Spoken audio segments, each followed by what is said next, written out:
I'm going live. I'm going live. I'm going live. Live, all the way live. Need to have some morning music for this show. I'm about to start DJing this thing, you know? Well, I can't wait for Katie Longmyer to join. She's going to be like, why did you go live already? Well, I just wanted to make sure the crowd was ready. That's all. Culture and Code is back. Every week we do this. We bring weekly insights.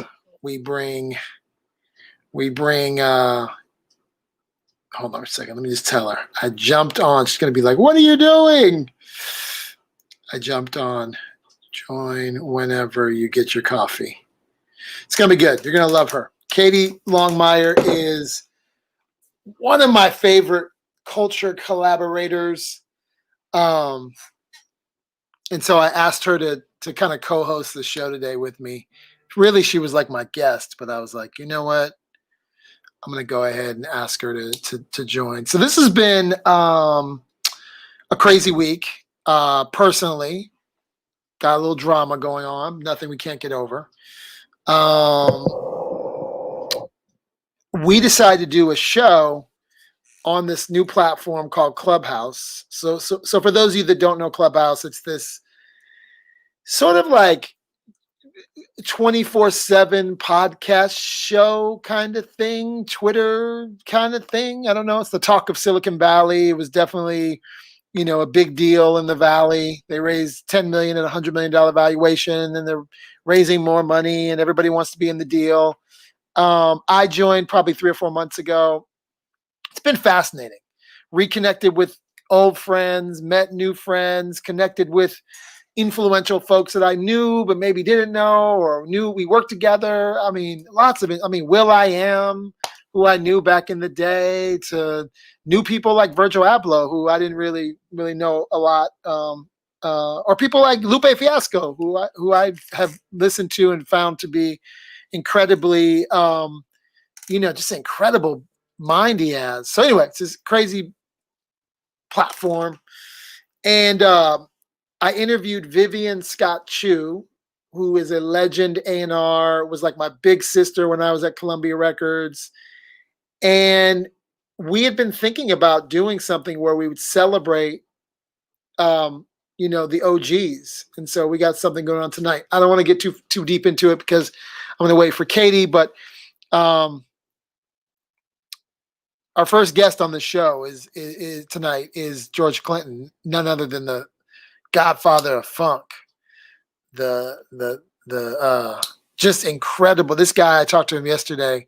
His memory is crazy, and so I'm super thrilled to be talking to him. I'm going to save that for Katie's arrival. Hopefully, she's coming pretty soon. It's 8:01. To be early is on time. To be on time is late. So we also did something really cool. The Authenticated is this community that I built. And the Authenticated is a secret society, if you would, of people from diverse industries, people that are diverse. So Black, white, brown, Puerto Rican, and Haitian. I built the Authenticated as a way to bring together my tribe, bring together people that are doing interesting things, because my career has spanned music, advertising, technology, fashion. I just collected these humans along the way. And so I put them together in a community called the Authenticated. And, we've been doing that for 4 years. And so we launched a tour called Culture and Code, which is why this is called Culture and Code. And so we would go out to great cities that we thought were doing interesting things. Detroit, Miami, DC. We had these dinners, we had these gatherings. We went to the hood, brought all my fancy friends. talk to you, some of you who are founders, some of you who are executives, some of you who are investors. And the idea was just like the music business, we would, bring folks to cities that we thought should be illuminated. And so I've been doing that kind of work for 4 years. And then when quarantine hit, we just started doing live streaming events within our community. So Culture and Code is, the manifestation of something that I've been doing for a while. And where's my water? Where's my water? So yeah, now we're bringing it here to you.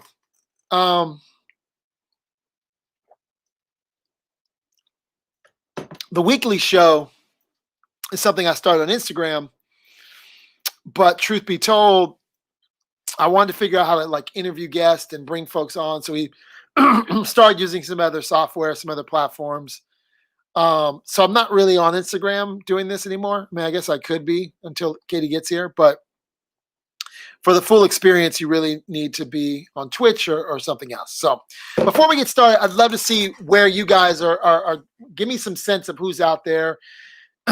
Send a message in the chat box.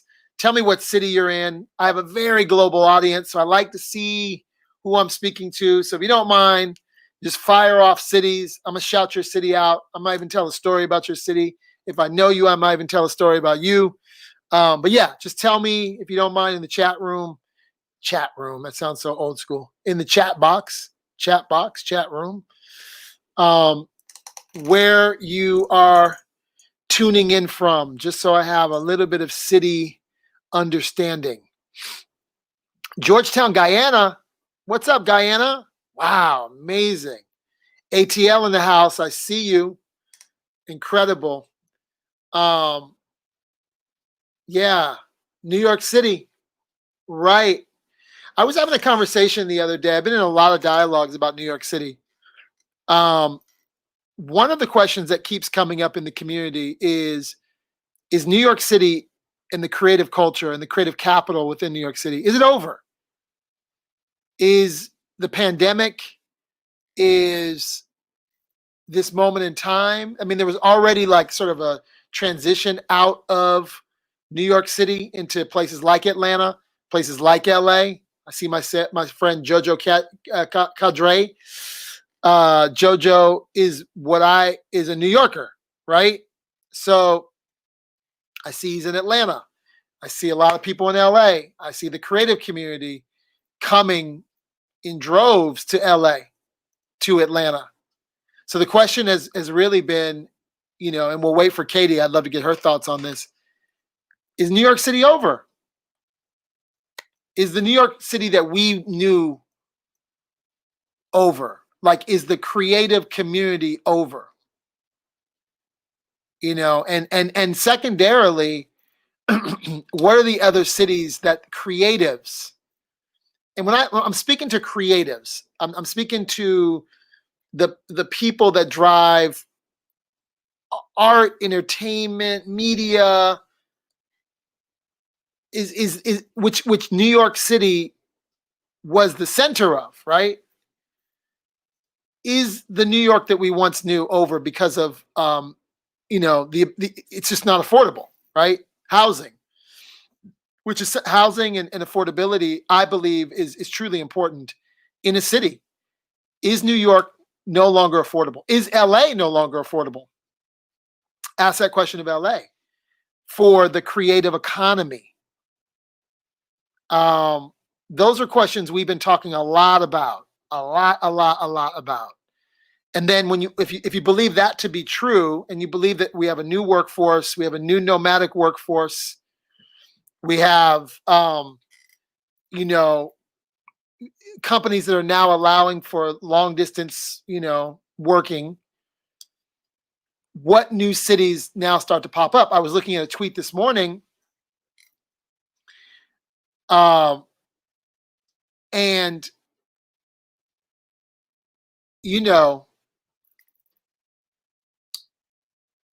there's an influx and of folks moving to Salt Lake City. Now, here's the thing. if you're, if you're black, right? It's we don't have. I mean, it's interesting. Race is in this, right? We as African Americans, we don't generally have the ability to move to just any city. Um, Meaning that those communities aren't necessarily places that we would find comfort in. And so it's just fascinating. It's a fascinating conversation. I'll save some of this for Katie because, as I'm saying, Black people don't move to places like, when I find out where Katie's living, who has been a New Yorker, who has been on the West Coast, who's worked in all these experiences.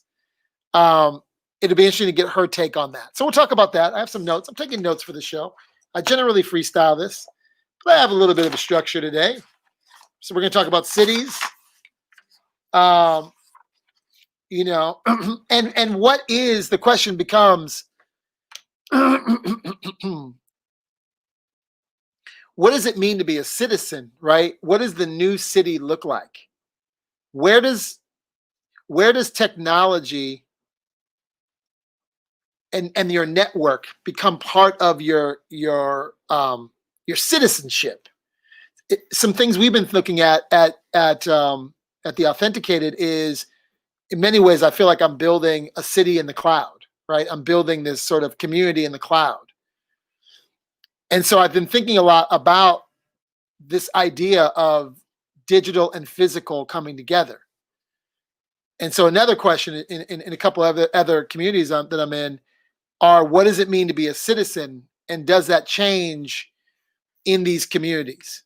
You were all citizens, so yeah, just, these are kind of, the idea of culture and code on the weekly show is for me to bring to you, honestly, like what's in my moleskin, like what are the conversations that we've been having and what is driving the interests of my community. So the community of Authenticated is 300 people. We have this new real estate within this thing called Clubhouse, but we also live in our own app that sits on Mighty Networks. And then we have WhatsApp, and then we do a bunch of events during the week and stuff. So I also, speaking of, interviewed Gina Bianchini.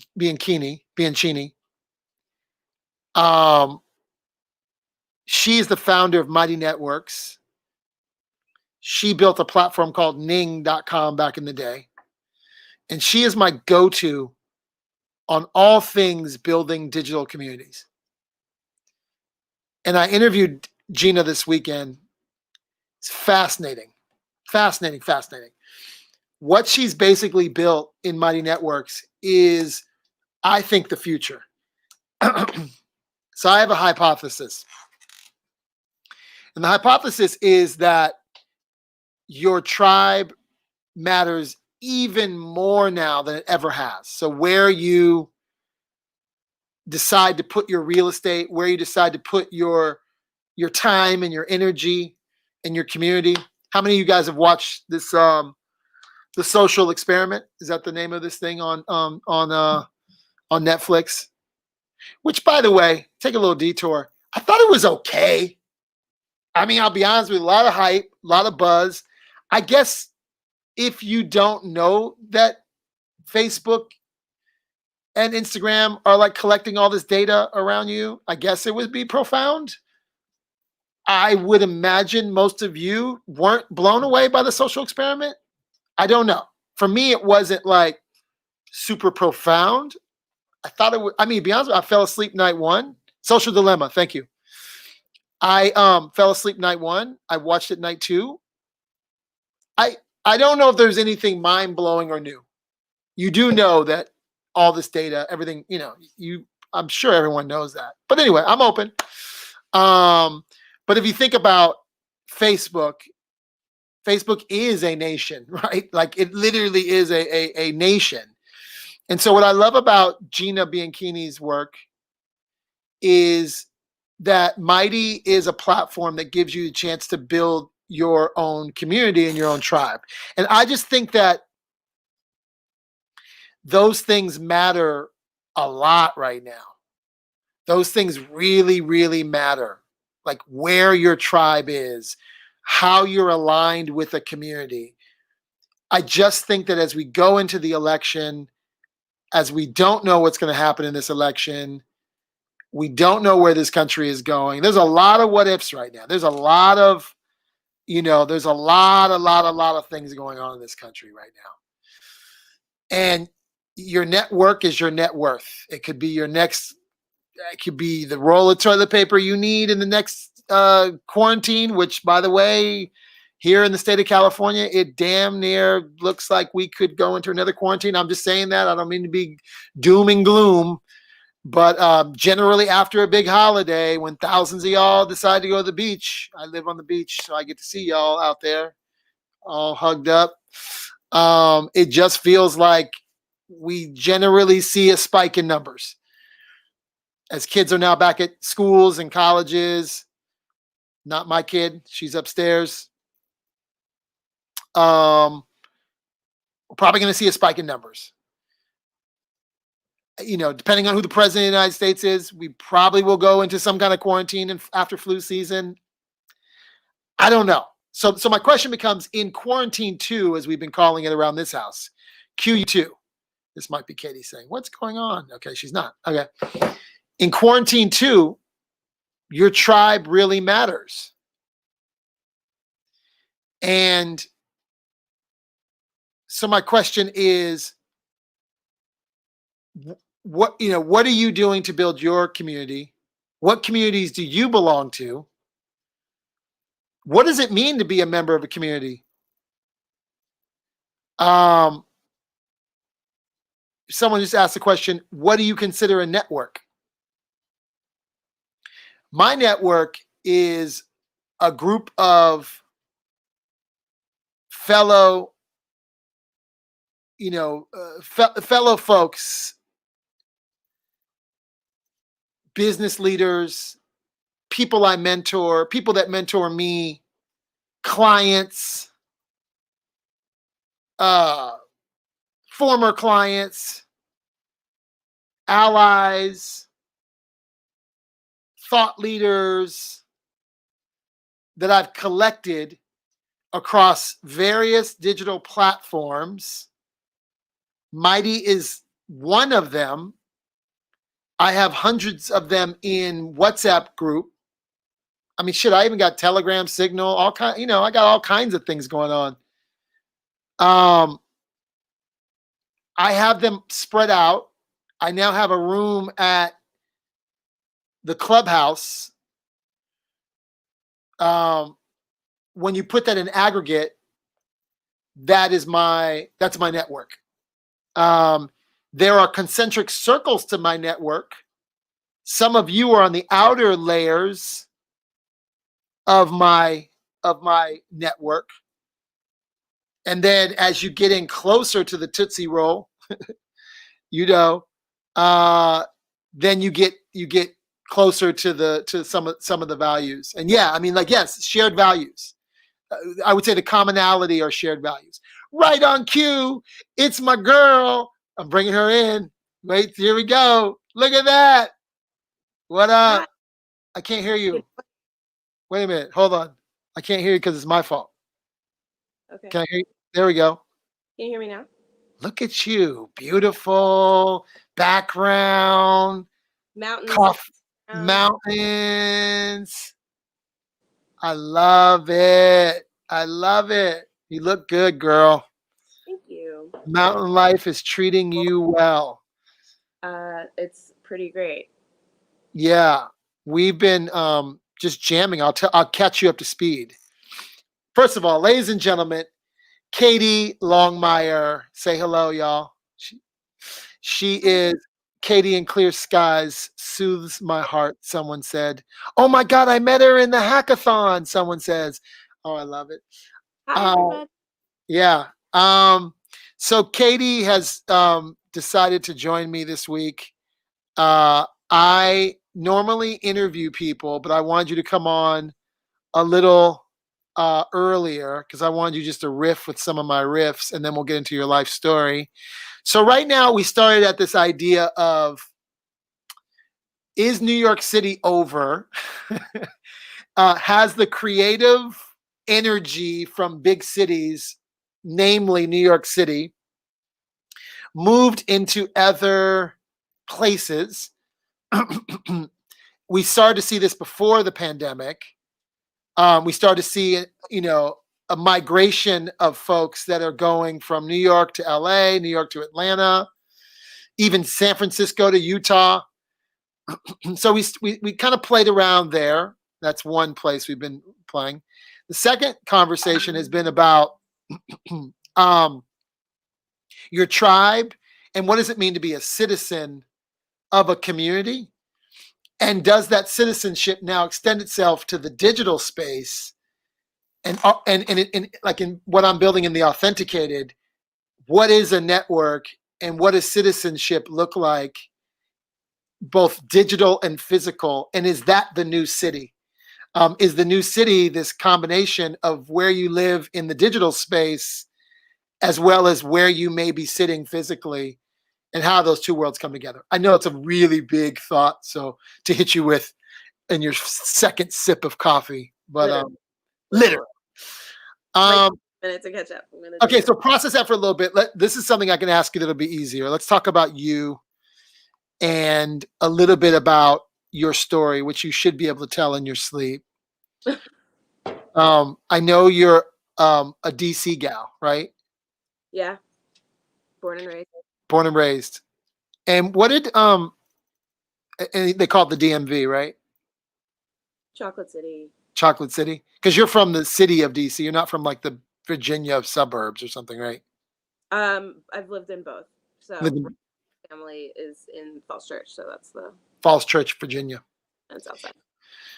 And you've had an incredible career that's taking you to many places. I know you, I guess I pick up with you sort of uh as you were coming, this is before the New York Times article. Wait, yeah, I think I knew you before that. Talk to us a little bit about the trek from DC to New York City promoter life, and tell people who don't know your shit who you are. I'm a club kid, like forever and Yeah, first, above all other things. And I always will be. yeah. So never see me in a boardroom underneath that person as a club kid that's actually judging. Um, Hmm.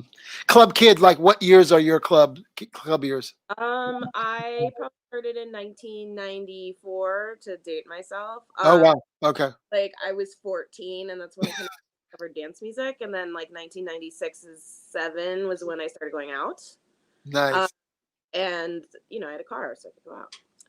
And I would drive to like all the record stores in DC, and I would Wow. sneak into nightclubs, and I was obsessed with this big nightclub in DC called Buzz.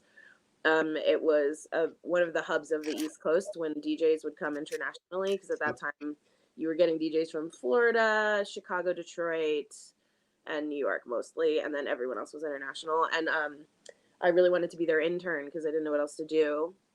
And so I became an intern, and then one day the door girl like couldn't make it, and I had been one of the people who helped her compile her guest list, which was like this epic list. It was, looking back on it, it was like pages, and it was like paper and all these things.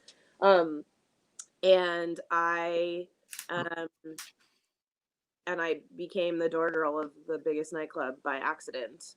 Um, and I ran that door for several years. They had a sister club in Baltimore called Fever, um, Hmm. which was owned partially by Charles Feelgood, who's an incredible DJ. Okay. So I was bouncing back and forth with that. And I mean, if you look through many stories of entertainment and nightlife, so many icons started as door people. And I think it's just because you become a gateway of a vibe. It's like, back then was still when there were sort of clubs were all encompassing. There was everybody would go to the same club. It was happening in New York, but I wasn't there yet. Yep.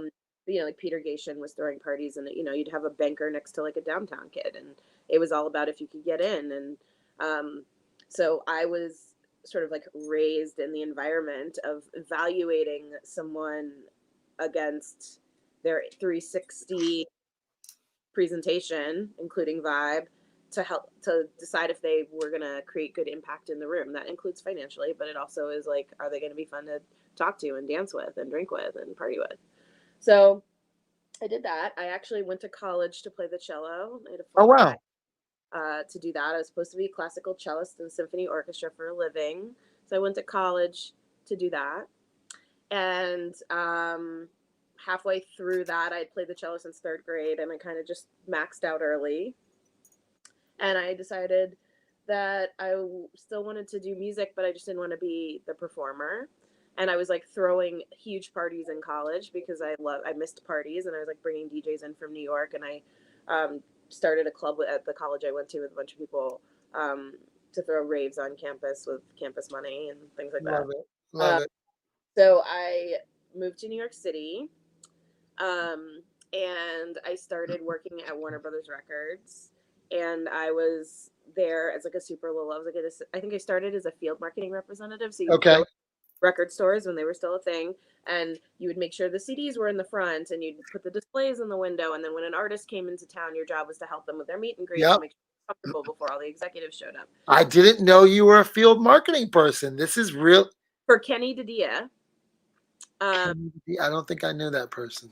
Mark Didia is his brother. They were both like big guys. And then John Bulos, a radio promo guy, was always at all the shows, and he's a legend. And he saw me out, and he was like, make sure you say hi to all the executives. And he'd introduce me to all the executives. And I just took advantage of that, and I got everyone's business card, and I would make reports, which, you know, in retrospect, God only knows what was in them. But I thought it was my way of getting in everyone's inbox. Yeah. Who I was. And there was an executive who needed an assistant, and Bulos had mentored her up into and he said, I want Katie to be your assistant. And she said, okay. And then she mentored me. I worked for her for 7 years. Okay. And what was her name? Laurie Feldman. She's the CMO of Paradigm now. Laurie Feldman. Yeah, this is starting to sound familiar. Yeah. She's awesome. And so I worked under her and Andy Brokaw Simon. And they taught me about business. They taught me about marketing. They taught me how to write a deck. They taught me how to you know, all the things like a wild kid like me really needed to learn. Yeah. Simultaneously throwing parties in New York. I got together with all my friends, and I was hanging out in nightclubs all night, and I would like literally hang out all night and then like drink a couple coffees and go to work in the morning. Yeah. And you know, youth is a beautiful thing. And one night I met someone named Fubs, and he owned a magazine called Beautiful Decay. It was a high art / graffiti, which you could argue is high art, but just like street art, high art mashup magazine, where they sort of talked about that juxtaposition and where it was placed in the world. And they would feature all different artists who had non-traditional mediums, and they wanted to throw release parties. And he gave me a shot, and he let me throw a release party. And I called everyone I knew, and I said, I have to do this. I have to do this really well. And every single one of my friends showed up. And I took over Tribeca Cinemas because my friend was managing it, a friend of mine from college. He gave me the venue. And then a bunch of my friends who were DJs showed up. And we had a line around the block. And, you know, as we were making the flyer, a friend of mine was like, well, you have to call yourself something. In New York, you can't throw a party and not have a name. Yeah. And they said, well, every time I'm with you in the club and I go up to your table, there's always all these good peoples there. Like, you can walk away and I'll just talk to whoever was sitting next to you. Peoples. And so that's where that name came from. Interesting. Someone else literally was like, we have to slap something on a flyer, and this is what everybody says when they're with you. And they made a logo and they threw it on the flyer. Overnight in New York, like, Good People's was born. Wow. Okay. I was going to ask that question of how Good People's. Got it. Literally. That makes sense, because when I think about you, you are always connected to some of my favorite people. Like you have an attraction, you have an aura, you have a magnetism that really is afforded you an incredible network. Because everybody I know in your network are like some of the best people I've known. And that makes, what's that? I love them all so much. Yeah. Well, it makes a lot of sense. So then I read this article about you in New York Times I guess, after meeting you. I'm sorry if I'm jumping across, if I'm missing important parts of your story. There's a couple years in between there, but we can jump ahead. The third part is I threw a lot of parties from that point on, and I left Warner Brothers because I was throwing so many parties with their blessing. With their blessing. Got it. Okay. So you did the Warner Brothers thing. And did you ever feel like the record industry was like a place for you, or did you outgrow it, or did you miss my era in the 90s and just like fuck it? Like, I mean, I had Kevin Black in my office. I had Seymour Stein in my office. I had, Laurie in my office. I had icons in my office. I caught the tail end of your yeah, you did. and I was like a baby who didn't know any better and would Got like it. roll into Goldie's office. And for those of you guys who don't know who Goldie is, he signs like every iconic band, like Regina Spektor, Rage Against the Machine. Yeah. And I would just be like, "Oh my God, guess what happened?" Blah blah blah blah blah. And I just was too young to know any better. But they loved me. Wow. And I'm so lucky that I had an Yeah. office filled with people. I'm sure that when I wasn't there, they were like, "This chick is crazy," but like they also embraced me and mentored Yeah. all of them together, and I'm so grateful for them. And Laurie tolerated me. I can't even imagine what it would have been like to be my boss at that time. Thank you, Laurie Feldman. And so like,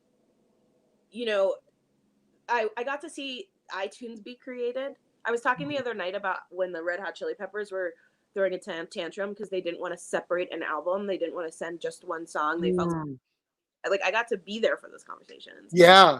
Working with artists at Warner Brothers, like it's an incredible label. They had Madonna, they had Linkin Park, they had Red Hot Chili Peppers, all these people. So I got to see some epic stuff. Cool. But I also, when iTunes happened, I also got to see the beginning of the end. Yeah. And what was happening, which I probably didn't know at the time, and in retrospect, the very strong shift and transition and that was happening at the time was really rocking internally, and there was like a huge turnover of those legends, and the dynamics in the office were changing. And I think as a kid, I just checked out.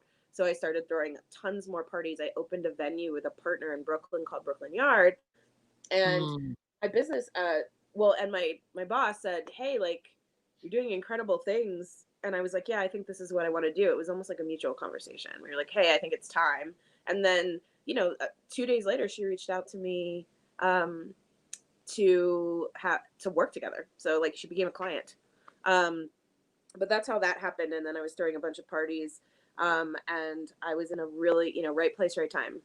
Tons of people. Fool's Gold got created at that time. So like Diplo and Mad Decent got created at that time.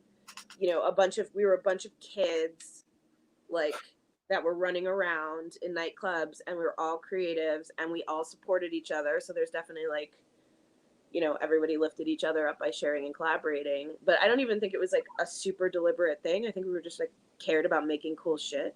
Yeah. And wanted to celebrate each other's cool shit.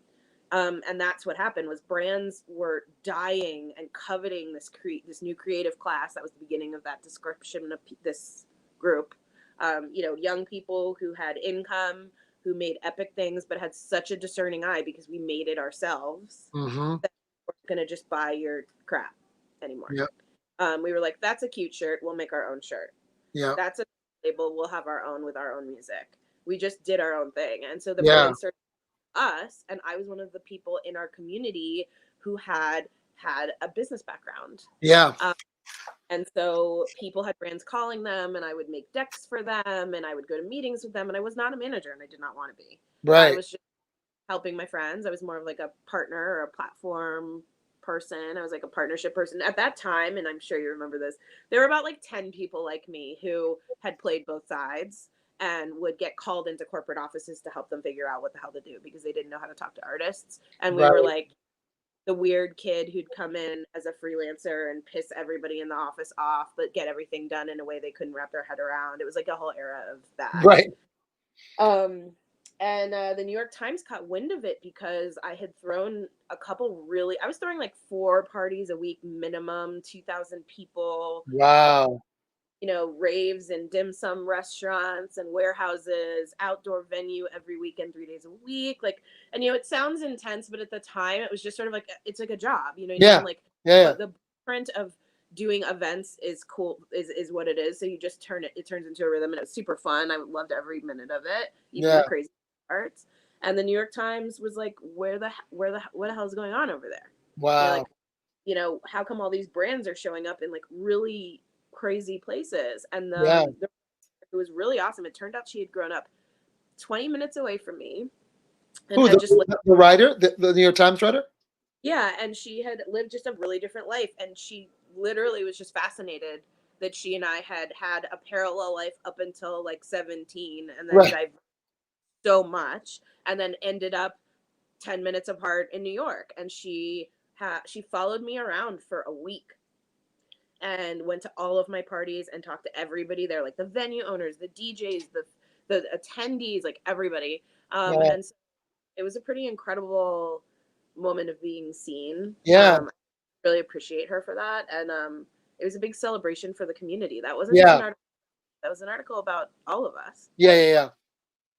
Yeah. And then that then changed my career What did it? So it really was a game changer for you. for sure. Um, Wow. that's where Stout found me. Stout, Mr. Steve Stout. You want to hear my Steve Stout relation? You know what, James? Listen, I love you. This is what he told me one time. He had the fucking audacity to tell me this one time. I love him. So my Stout relationship, I'll just give you. I'll insert Steve Stout now. My Stout relationship goes back to when he managed Kid and Play, in like the early '90s, I love this. and he used to wear these football jerseys in this gold that was turning green. Um, and um, and No, like, I was a West Coast kid who like met this crazy dude named Steve Stout, and then I would go to New York City and go to Columbia Records, and he started managing Nas and had track masters and just became like this force. And like he didn't really have like he didn't even need a title. They just like gave him an office and a Sony PlayStation, and I had an office and a Sony PlayStation. And my relationship with Stout really was like gaming. Like we would just game and talk shit. But I was Nas's product manager. And so and Steve had tremendous weight by this time. He had really fostered an incredible relationship with Tommy Mottola, who was chairman of Sony Music. And you don't know, but at this point, by the way, you didn't know Steve, right? During these years, No, right? after the After this, okay, that's so funny. So I really enjoy Steve Stout. I say this with a lot of love. I think he is misunderstood by a lot of people, but we've always had this kind of like, somewhat understanding. And I do a good Steve Stout imitation because one time he told me, no, one of my favorite, most recent ones. I went to Mike Ovitz's house for the party for his book. No, it wasn't his book. It was Ben Horowitz's book. But Steve threw. yeah, maybe he threw the party or something. Yes, it was Mike Ovitz's house. And he said, James, you know what? You need to fucking write a book. Listen, I wrote a fucking book. Think about it. Jesus wrote a book. A book, son. Like a book. Like that's what puts you on the map. And he began to tell me the importance of writing a book. That's Which is not too far from the truth. Writing a book is everybody important. should read that book. What's that? Everybody should read that book. Everybody should read that book. Everybody should Tanning read that book. The Tanning of America. Read it. Yeah. Why do you say that though? I'm curious. Why do you say that?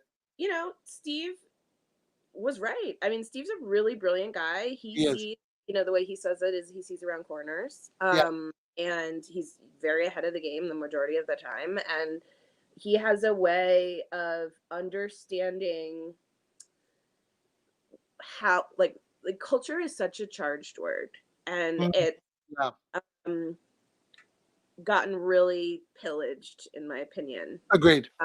Lately, and I've started to get really feisty about it, partially because Steve is my mentor. Steve actually understands sort of like the source code, yes, description of culture, and what Tanning of America is a breakdown of that source code. Absolutely. And specifically used it to be successful. Yeah, and so it's great. Whether you are interested in his music industry background, if we're interested in his advertising background, or if you're just interested in how he thinks people think, if you read that and take that as a tool in your toolkit, you Absolutely. will use it. You will find insights from that book happening Absolutely. still to this day. Like I think it's only an audiobook now, which is crazy. He needs to do like another reprint of it. It's Oh, so wow. like I texted him recently and I was like, "Are you reprinting that? Because like now's the time." Yeah. um, like that Interesting. that source code is Yeah. the truth, whether it came from him or the universe gifted him with that knowledge. It's some real shit. So, Yeah, you no, know, he it's funny, I think about that a lot lately, I mean, we call this thing culture and code with the idea that there is a source code, there is an algorithm, there is programming within how I do, and you're right, I do hate the word culture. It's like I use it, but I hate it at the same time. well, it was our word, and then it didn't become our word anymore. And then, Yeah, I was thinking the other day that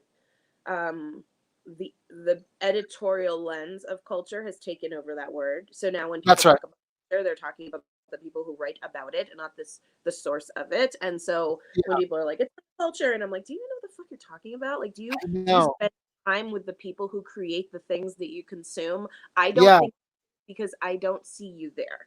And yeah, and that's a exactly. very small group of people. And Yeah, they know who they are, and they know when you're claiming them. And yeah, that's fine, because if anything, the goal, you can talk about selling out and stuff, but the goal of culture, in my opinion, is to celebrate it. So like you make a yeah, thing of everyone to consume it. So right. a Yeezy shoe, for lack of, everyone's like, oh my God, Kanye did a Yeezy, he sold all these pairs, like blah, blah, blah, blah, blah. They're everywhere. You can get them everywhere. And I'm like, isn't that the fucking point? Yeah, You know what I mean? Like, let's not do the Supreme model. Let's do the mass consumption model. Let's have mass consumption of an idea that came right. from that is success. Yeah, absolutely. $500 for a t-shirt or whatever. Yeah, yeah.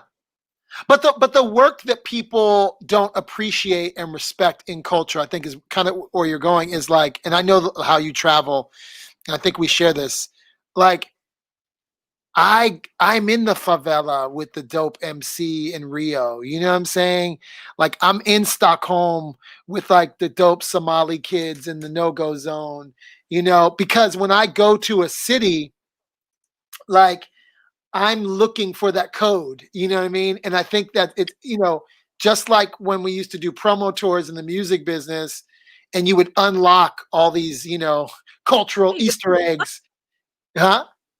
go into the club and you You go in find the a club. DJ kid who tells everyone about the thing. You Yeah. didn't like buy a ad. Right. Just work like that. Exactly. Exactly. And I think That's and, the people and who when you do move, that I'm sorry, what was that? Because you're going in and out. Say again. are a way to be successful. I still incorporate that into all projects. Eh, Yeah, and I think so just building on that, there are very few people, and I'm 50, right? I'm still doing that. I'm still going to the club in Berlin, right? I'm still going to these places.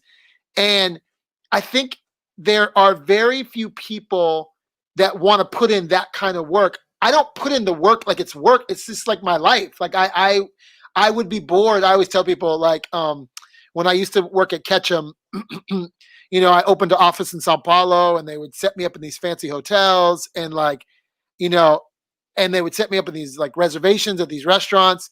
And one year I brought my homegirl Sumaira into Rio because she used to bring MCs from America to the favelas in Brazil.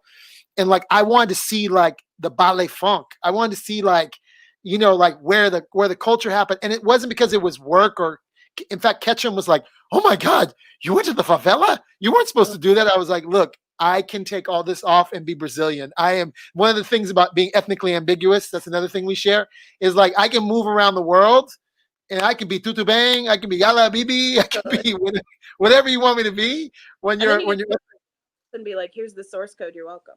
bingo. That's the point.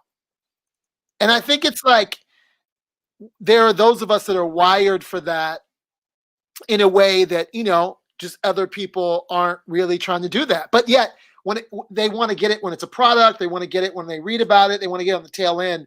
But it's someone just said in the chat, the treasure hunt. Yeah, it's just like the treasure hunt. It's like and I find treasure in, and I know you feel the same way, just be like a dope ass bookstore in fucking Cuba that, you know what I mean, that just before it becomes mainstream, just like this thing. So yeah, I appreciate that about you. I really do. So you work for Stout, you work in Yeah. translation. Not yeah, I'm sorry. In your story, you don't work for him today. In your story, you then work for Stout. You go to translation. That must, I mean, what a treat for him too. Like as much as he is amazing, don't get me wrong, and he is a cultured source code guy. He also needs people like you around him who are also unpacking the code, and that must have been, you know, I I mean, mean, he, I think he knows that. Like when we met, I was a feisty little club kid who gave no fucks. yeah, I bet, And he was like, "Come work for me," and I was like, "I don't work for people. What the hell are you talking about? Like, I'm not gonna sit in an office. Like, who are you? You know?" And yeah, he was like, gave me a Stout lecture. These are notorious lectures for those of you who don't know. And like, and I'm glad I listened. He was just like, "You're doing this small potatoes." Basically, it was the short version of it. He was like, "Let me bring you here and show you how to do what you do wow, with lots of money and big brands and celebrities and whatever." And he dropped me in his office and took the time to constantly mentor me, always, throughout yeah. the whole thing. And like, he's a tough dude, and I think actually one of my superpowers is how resilient I am. And I think he respected that. And we had a really, like, we still do have a great relationship and a lot of mutual respect. I mean, I drove him crazy, he drove me crazy, but we built amazing things. And I'm really grateful for that time. It's so funny. This that's not, I think about another thing he said to me, and now I realize he was giving me the small potatoes sermon. He said, "You know what? You're like a Vizio. Oh Like my I can make you like he wanted me to sell my company and fold into translation and become translation digital. This is a long time ago, well before you. And he told me I was a Vizio, and I was on the phone with my family. I'll never forget. I was driving somewhere. I was like, hey, Steve wants to buy our company. I was like, Steve, if you want me to come, you need to just buy my company. I'm not going to come work for you. And then he began to tell me that I was a Vizio and that he could make me like a regular TV. But no, but I appreciate that because he thinks on a big level. He does Big see level. around and like, we battled it out. Like, I'm not gonna, anybody sitting there and thinking I'm like it's all roses and stuff. Yeah, It's not. But like, also the team he put around him, like the people I worked alongside every day. yeah. Many have gone on to do many other things. Like the Travis Scott commercial that you just saw was led by John Petty, Okay. who is at Wyden, and he and I, like, he was one of the very first people I met on my very first day at Wow. translation. And that's like my ride or die right there. I pick up the phone and call him and talk to him about life things, and like that Travis Scott commercial came from like a lot of the things that he had learned, and he took it and he incorporated it into what he knew, and then he went somewhere else and he took all of the things and put them together. And Yeah, like the win is that there's like all of us who started there and then spread in the world, and we're taking that yeah, tan like idea and sourcing it yeah. and applying it so that everyone is consuming it in a McDonald's commercial. Like, we did it right. Wow, that's And interesting. so I think that that's the thing I like about it, is that there's now like a bunch of, and like in advertising, there's not a lot of people of color, which we could talk about for hours, and it's all over Yeah, the, so feel free to read about it. And one of the things you have to give him credit for is he made a space for that, yeah, and he found me in a nightclub, and he was like, I see the raw skill. I'm gonna absolutely. all the other stuff. And he Yeah. probably, I drove him crazy. He drove me crazy, but I got taught important skills that have now turned me into an executive.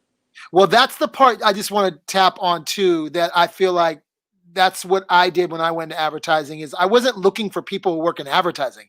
I was trying to find Joey Rubin. You know what I'm saying? Like I don't even in any industry. It's funny. A young kid found me on LinkedIn yesterday, and I have a new part of my business that kind of feels like venture and a new model of venture, let's call it. And this kid was just straight from the hood, had gone to Harvard, and if you're watching out there, you know who you are. And he didn't necessarily fit the bill of what people probably think like someone in finance should look like. He was perfect for me, you know what I mean? And I feel like Stout and I share that kind of sensibility of like Stout went into the advertising business and was like, I'm trying to change this shit. Like, I don't want anybody that works for me that speaks advertising or comes from, he had people obviously that come from traditional advertising, but I think like that's what I was so struck when you joined Translation is like he got the right one. He got the right one. Okay, so look, let's move on from Stout. Thank you, Stout. You're wonderful. You're amazing. So what are you doing today? And where are you, first of all, with all these mountains in the background? I mean, are you allowed to talk about your coordinates? I'm in Eden, Utah, at the base of Powder Mountain. I was living up top, on the ridge, like literally the top of the mountain, 9,000 feet Wow. up. I just moved down because it's becoming fall and there's a little bit more community down here than there is up there. And I wanted to be close to my squad. So you're living on top of a mountain in the middle of, and Eden, Utah is like where, for people that don't know? Away from Park City. Okay. What day is it? Wednesday. Monday I went to Park City to like hang out for them. Nice. It's chill. I'm an hour, like Park City's an hour in one direction, Salt Lake's an hour in another direction, and I'm Yep. in a quieter, chiller place. And I came here on purpose. Like after Steve, I took 6 months off and I traveled around with one of my like most dearest friends, my friend Alex Bigay. And so I'm here. Powder Mountain is owned by a company, and it's like a leadership community. And I was looking for work, and they knew that. And I had spent a portion of that 6 months here. This is a place I often come to ground and reflect. I find mountains to be a really great reminder of like life. Like you look at them, and you're like, okay, that's been there for a really long Yeah. time. And Yeah. I can breathe in the fresh air, and I can watch nature happen, and I can remind myself that this is a moment. And so I find myself coming back here, whether other people are here or not. Yeah.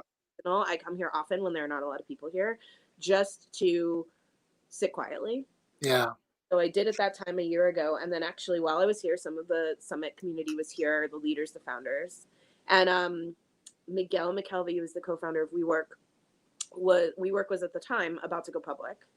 I think at the time it was 6 months out. And he called them and he said, I'm looking for a very specific type of person to ramp up my office specifically. And he gave a description of that person. Ironically, I had written down a description of what I wanted my next job to be, like who I wanted my your boss to be. And I had made it fairly like agnostic of brand. It was just literally like, this is the person I want to learn from. This is the environment I want to learn in. And this is the output I want to have. Wow. We got matched by Summit basically. And I spent a year working for Miguel as his chief of staff. And I watched, the WeWork story happen in real time from the founder's office. And Miguel's a really different leader than Steve in a really cool way. I took both sides of the coin. Miguel is a quiet listener. He's deeply empathetic. He thinks of others before himself. He believes in transparency.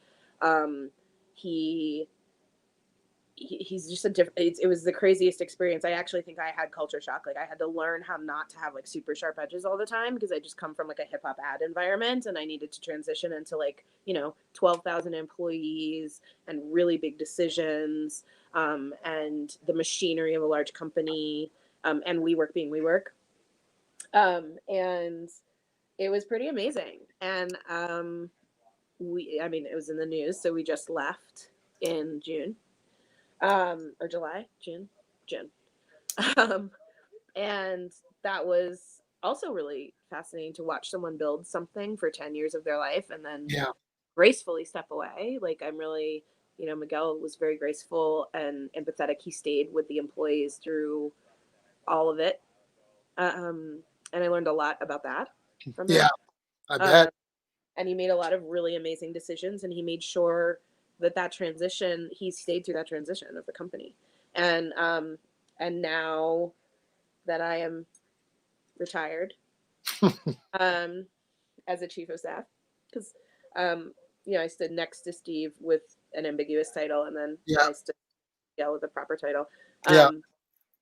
I came here to reflect again. Nice.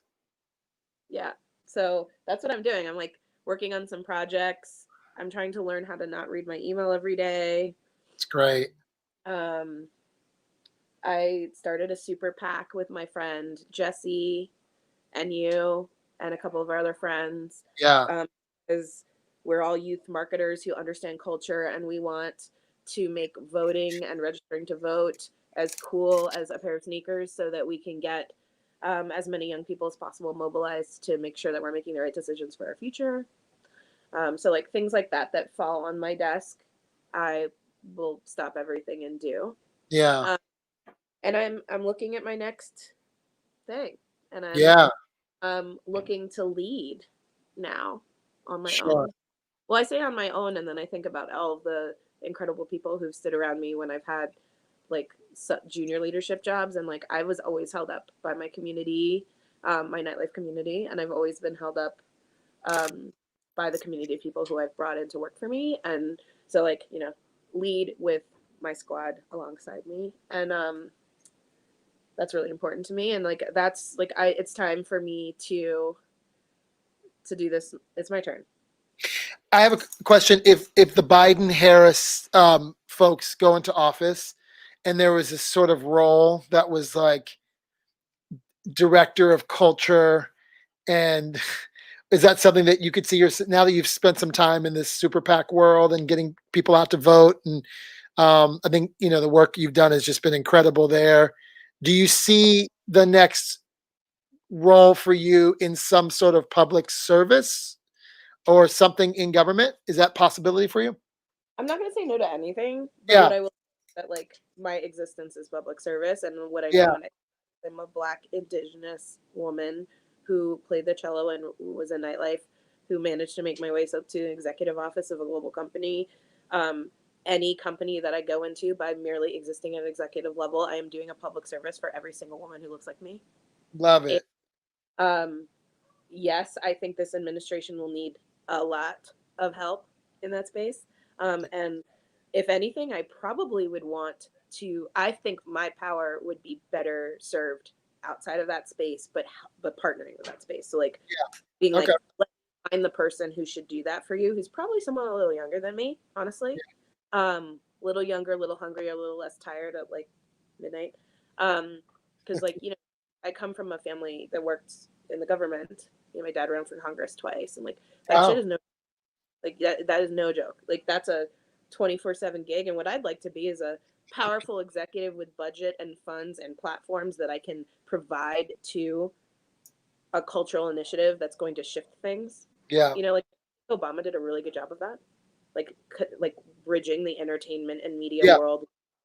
So like I'd like to help create that bridge and support that bridge, maybe even help place that person and curate a little bit. But I actually think right now in my life, I feel pretty strongly that like there are so many companies that still need to make these changes, and I am, because of the path that I've walked, I am oddly resilient to the bumps of those transitions. When you go into a company, a lot of the companies I'm talking to right now, they're like, oh, we really want a person like you, we want someone who does a thing, and every single time I'm like, are you ready for that though? Do you know what that Exactly. that transition is not easy. Like it's not going to feel good. Like I can lead people through that transition. I believe that you know really good communication, lots of empathy is fine, but you kind of have to you realize like people are going to go. Some people aren't here for this, and it takes a very specific type of person, and I think it's people like us who are kind of like, we're gray area, we're really malleable, we've been through a lot, we're really Yeah. resilient, like, we understand all these different sides, the cultural side, the creative side,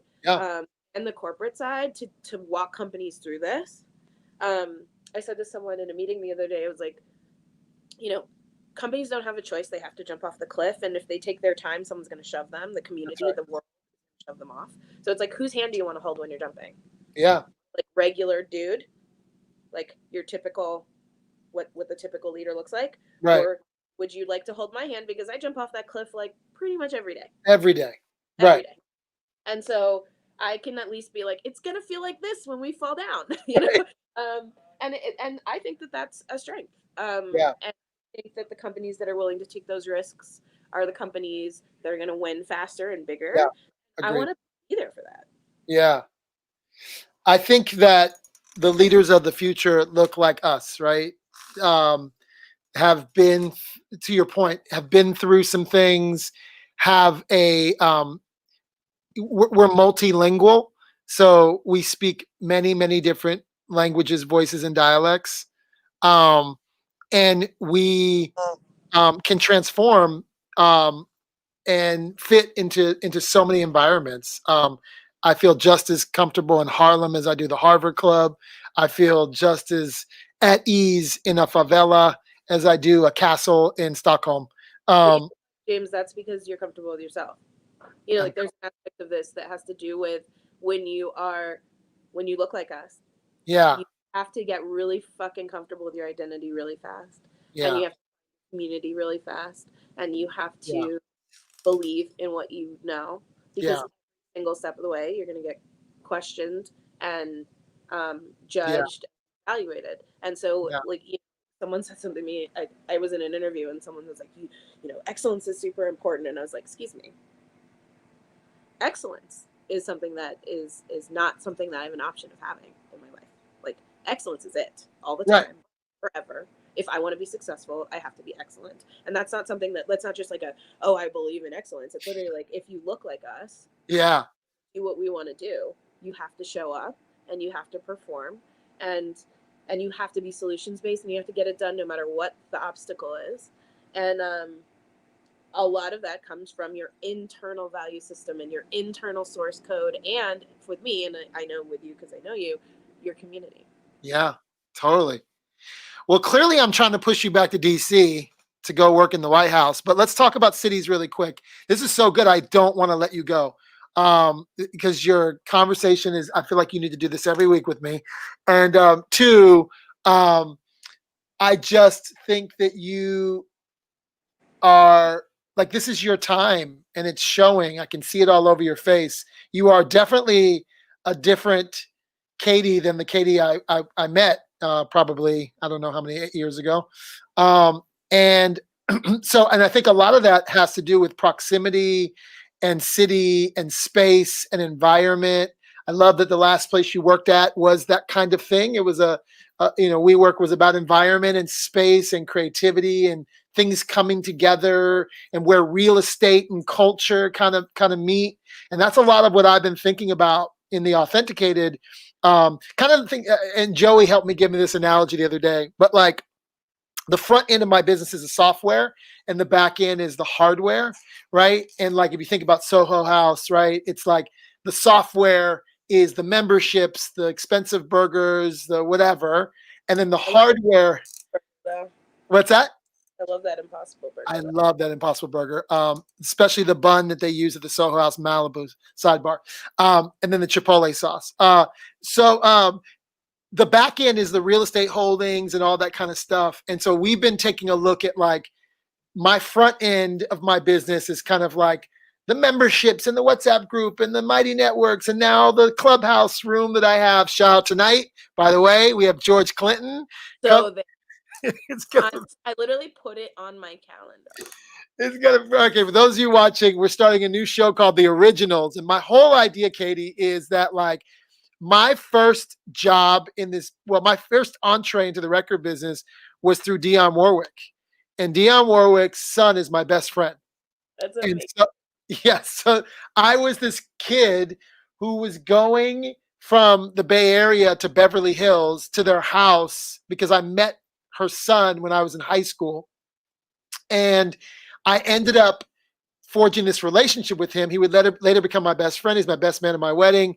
And I didn't know shit about the industry or any of these things. And I would go to their house and I met Sammy Davis Jr., Patti LaBelle. Their cousin is a woman named Whitney Houston. And I was like surrounded by all of this excellence, right? Literally, she had like a refrigerator. You would open it and it was all Cristal. You know what I mean? Like before rappers were rapping about Cristal, I used to go to Miss Dionne's Cristal. So here for it. Cristal. She had a Cristal refrigerator.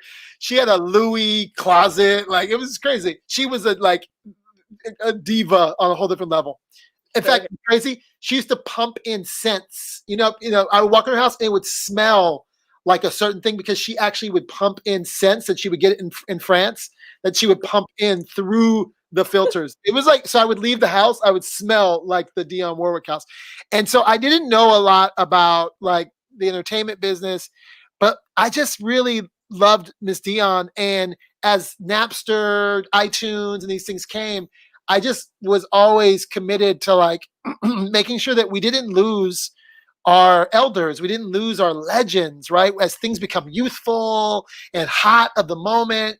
And I watched the Instagram, the versus thing the other day with Patty and Gladys. And while I really appreciate the effort behind giving us illumination, I don't feel like it totally, gave our Black excellent legends the right platform to tell stories. And I don't think that's the right platform. And I think it's fine. I think it's great what they're doing. Fadia, I love you. I love what's happening in Instagram. It's not anything against Fadia or Instagram. It's more that I feel like these individuals have so many stories to tell, whether it's an audio or video. And I want to be there for that. So Vivian Chu, who I interviewed on Clubhouse, is like my mentor, right? Vivian Chu signed Shaba and Patra, and she's a legend. She's a diva herself. And I would say the first week of quarantine, as I was watching Teddy Riley, I was like, there's got to be another way to kind of celebrate our legends, whether they're in music or art and so forth. And we had been thinking about this thing for a while. So when we joined Clubhouse, I was like, this is what we'll do. We'll just have like radio talk hour. So we're starting this thing called The Originals in Clubhouse. It doesn't mean it's going to stay there, guys. If you're not in Clubhouse, don't trip. And we're starting with George Clinton. And the idea is to look back and do Atomic Dog, do Parliament, there's so much about George. By the way, talked to him yesterday. He grew up in Newark, next door to Dionne Warwick. Didn't even know this. He gave me all kinds of Jersey stories. And then we'll look back, but then we're going to look forward at what he's working on. And George, no spoiler alerts, but since pandemic has been working on his art. And he's doing a talk tomorrow with Franklin Sermons from the Perez Museum in Miami. Franklin's one of the 3 Black directors at an art museum. And so Franklin, George Clinton, Vivian, and I are going to be episode 1 of a show called The Originals. When you see the rest of the list of people, though, it's going to be like, we're going to do this every other week. It's literally nuts. And it's not just music. So we're talking about, Debbie Allen and dance. And, there's just a whole list of people that we have our eyes on and that we have relationships with. And then we're going to give them their roses and then give them a platform to, hook up with a venture capitalist, hook up with an art buyer, art collector, art dealer. And really, for me, like I said, my relationship with the OGs started at Miss Dionne, where I would shoot pool with gangsters. I met Clarence Avant. I grew up with the Avants at their house on Sunset and Elm. And like, just because you're 70 or 80, doesn't mean that life is over. Like, let's find a way to make partnerships, to find brands that want to partner with them. So that's the real hidden why. I hate using this word because I actually don't think the age is a thing, but like our elders, but in the sense of like, talk about source code. Yes. Like, definitely. Be creating with them every single second that they would like to create. Exactly. And, like, partnering them with young people, partnering them with technology. And in my experience, and I know you feel the same way, but when you talk to an artist or bring an artist to platforms other than their traditional day-to-day art, like, you blow the doors open of what possibilities are. And you also, like, people meet art, George Clinton is the guy on stage. He's like a 360 human being, and he's just epic. Yeah. In every other part of his life. You exactly. just hear that one conversation, right? The music conversation. So like, I'm so here for it. Oh, good.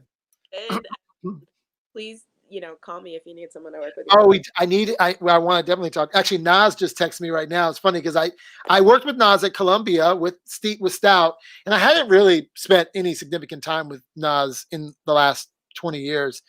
And I went to the Bahamas with Nas in February. I brought Nas and 3 venture capital firms to the Bahamas for NBA players meetings, and it was just like a reunion for me and Nas. And man, I just was like he's done so well, in other areas outside of, spitting bars, right? And like, we like LeBron and this whole more than an athlete thing.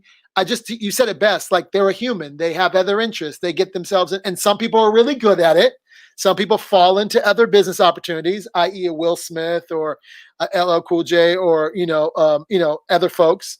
But that And was some the people, one thing you could do. Now there's, like they were a product of the time, right? Like yes, you wanted to do a thing, that was the direction you went in, and now, entrepreneur is a hot word, and like, yeah, making a new technology is a thing, and I think that to Nas's credit, he like sweated it out, yep, and he, when he invested in Mass Appeal and Decon, I was like, I see you, exactly. you know. So good.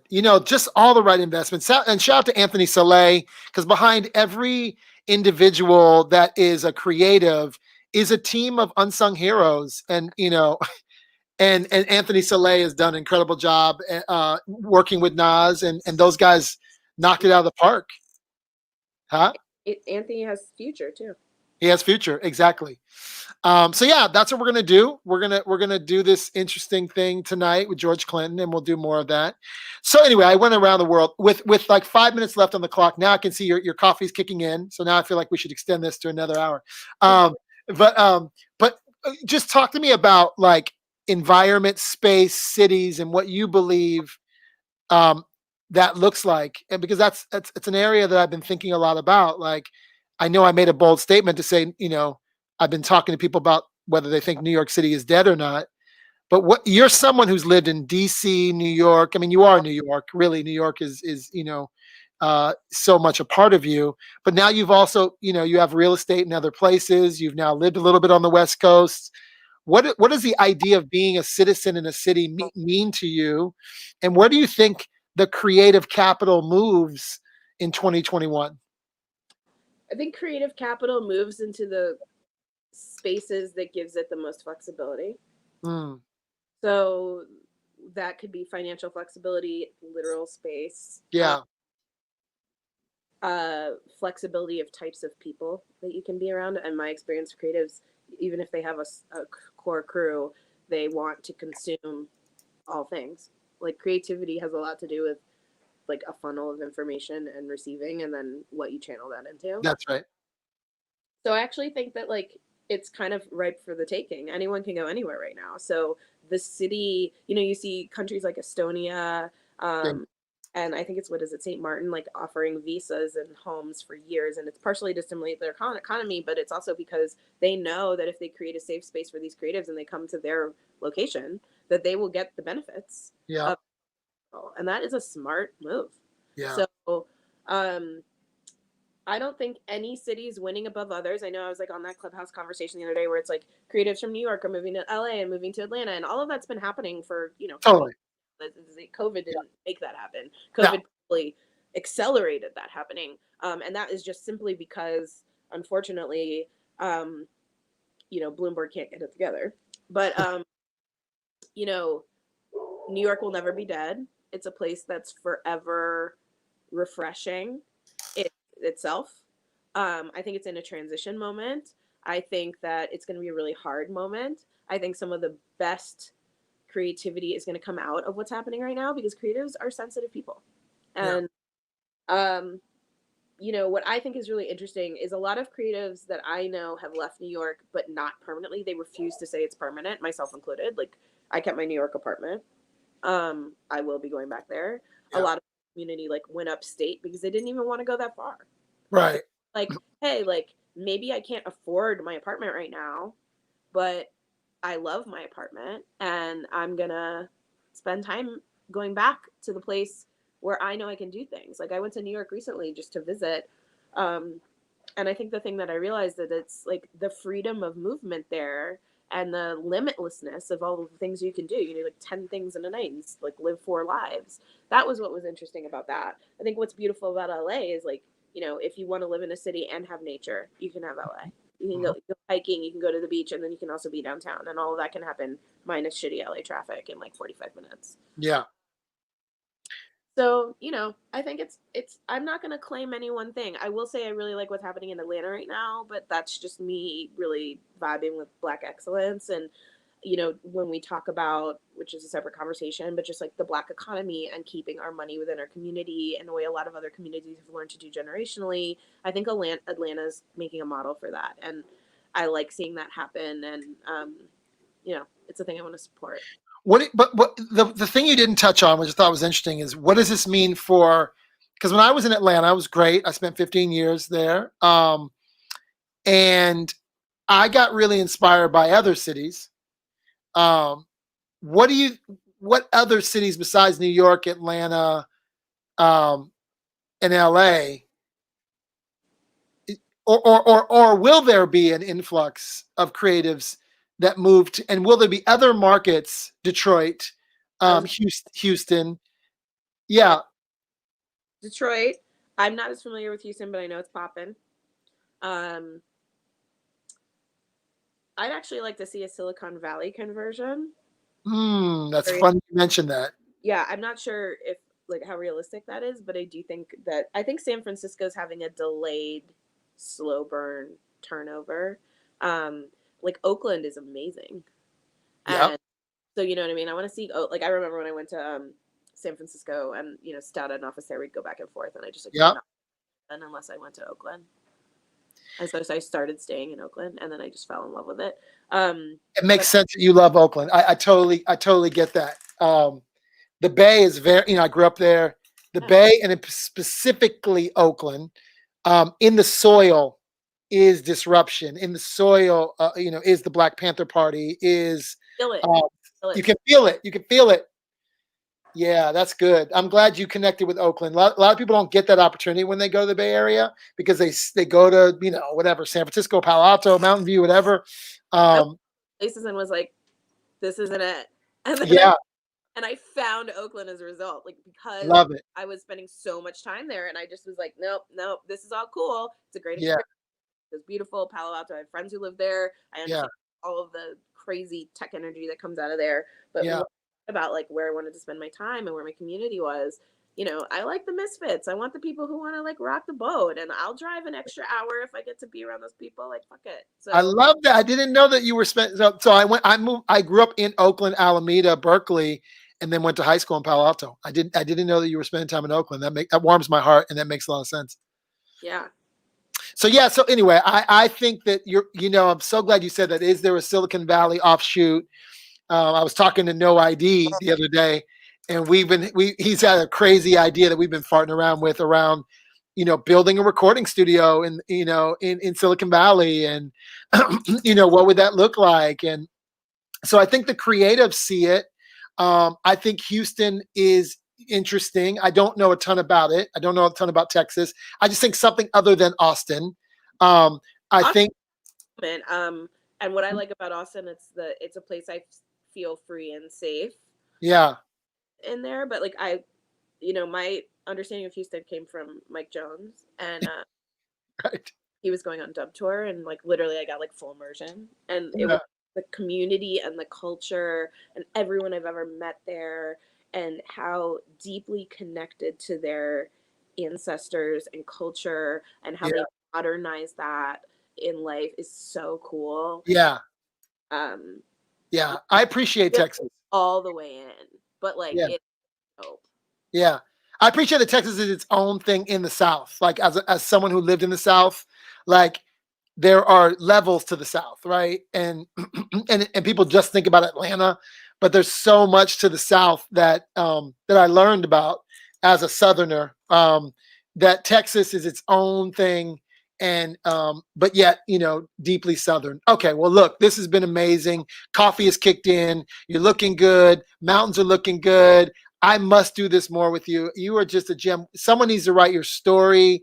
I want to support you and help you and do whatever I can do to give you as much illumination as possible. I'll put you on the shit anytime you want.